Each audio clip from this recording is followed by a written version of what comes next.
Kompas Update dipersembahkan oleh Diabetasol. Anda menyaksikan Kompas Update bersama saya, Jihan Novita. Saudara, hujan deras disertai angin kencang mengakibatkan 3 rumah warga yang berada di pesisir pantai di Kabupaten Wakatobi, Sulawesi Tenggara ambruk dan jatuh ke laut. Video amatir warga memperlihatkan saat hujan deras dan angin kencang menerjang permukiman warga di Desa Molan Layan Bakti, Kecamatan Wangi-Wangi Selatan, Kabupaten Wakatobi.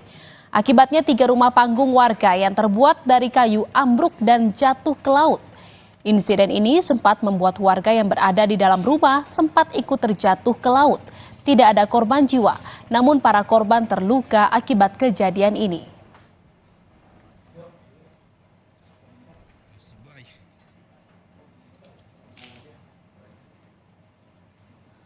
Demikian Kompas Update, saya Jihan Novita. Terima kasih.